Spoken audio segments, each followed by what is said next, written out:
Everybody, Peter Zeihan here, coming to you from Phoenix, where it's 180 bajillion degrees outside, so we're going to do this one from inside. A lot of you have written in, and honestly, I was pretty curious myself about something that's going on in China with the telecommunications firm Huawei. Now, that is a firm that stands accused, or guilty really, of trying to modify wireless equipment and cellular equipment for the wider world so that the Chinese government can have a cheap and easy insight into everyone's communications. They got discovered by the Australians. The Australians basically alerted everybody else, and now we're dealing with widespread sanctions led by the Americans, but participating by every major country in the world that does the production of cellular equipment. And it's kind of crushed their business model. Now, in the last month, they have released a new phone, which is their first in a while because it took them a while to do anything without the ability to import equipment from anywhere else. And it has a 7-nanometer chip in it. And for those of you who've been watching me for a while, I've said that there's not a lot that the Chinese can do that's better than 90 nanometers. That's what they can do themselves without external help. And 28 nanometers, because of sanctions, is about the best they can hope for. So 7, obviously, potentially a very big deal. So we took a little bit of time, we dug into the details, and the short version is I'm not as worried as I was when this first came out. And it has to do with what the Chinese have access to.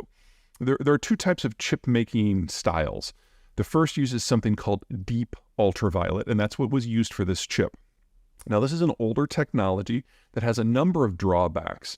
You basically have to customize your equipment and modify your equipment for each individual chip design.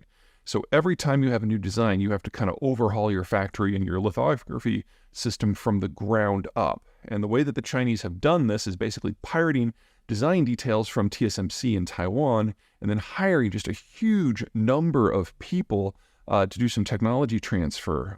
They basically, especially when sanctions kicked in, just basically were told they have a bottomless budget to go out and build a sub-10 nanometer chip. And they did. And it cost them 5 times as much as it should have.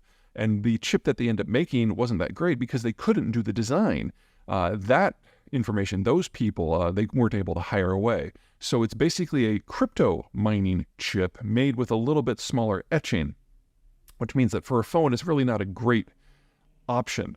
More importantly, probably from the Dutch point of view, the Dutch are the ones who make this equipment, is that this theft started well before the sanctions. Remember, the sanctions have only been in place for 2, maybe 3 years now.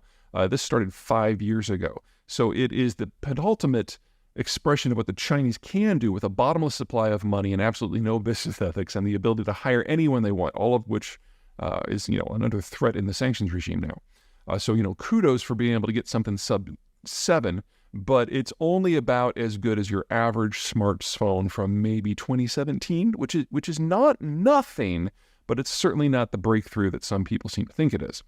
The second sort of technology is called extreme ultraviolet, and that is what you do to do all the good chips and the leading edge chips now, especially the 3 and the 5 nanometers that most smartphone folks are wanting to put in their machines. This system is much more modular, and you don't have to redesign everything from the ground up. So when it finally did come online, which is just like about 4 years ago, everyone was really excited because all of a sudden the time to target for bringing a design to production could be shrunk. It's still talking months to years, but you don't have to refabricate everything within your facility every time you have a new chip designed. And so far, it seems to be performing to snuff. And it's this sort of equipment that the Chinese can't get at all. In fact, don't have any of at all in the country. So the DUV, they were able to use the stuff that they had and buy stuff that was no longer restricted, or that wasn't restricted yet, combined with a huge amount of subsidies, combined with a lot of poaching, and they were able to cobble together a phone that does use something that is technically sub-10 nanometer, even though it doesn't perform anywhere like that for a phone. The EUV is simply off the market for them, and everyone else is moving forward. So from my point of view, this is really instructive.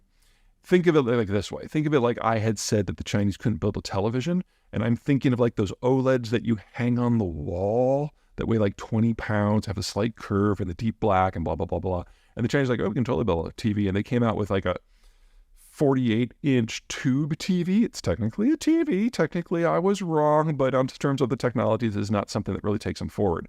If anything, this is a one-off because they can't use the stuff to advance because they don't know how to make the better chips. And the reason that DUV was ultimately abandoned is by the time we got to about 15 nanometers, it was really skirting the edge of what you can do with physics, because the wavelength for the light is wider than what you need to etch on the chip. And they basically had to tweak the laws of physics to get down to 7. And that's the upper threshold. But even doing something a little bit dumber than that, it's not clear that the Chinese have the ability, because they no longer have access to the expertise of the Dutch. So this is really, really illuminating to me for how far the Chinese are willing to go in order to say that they broke the sanctions. But they really didn't. There's nothing about this that is homegrown. There's nothing about this that is replicable. In fact, there's a possibility that may kind of fall into that category of stupid things that they've been doing lately, in that you've got a number of people in the American Congress who are not interested in doing a week of research to figure out the details, who are just like, oh, well, he's breaking sanctions. Well, we'll show them. We'll just put in front of the president a bill that says that all technological transfers and sales to Huawei are now illegal. So not just the top stuff, everything. It's Congress who knows how that's ultimately going to shake out. But the Chinese are finding more and more ways to sacrifice their position on the altar of ego. And it looks like this might be one more. All right, everyone take care.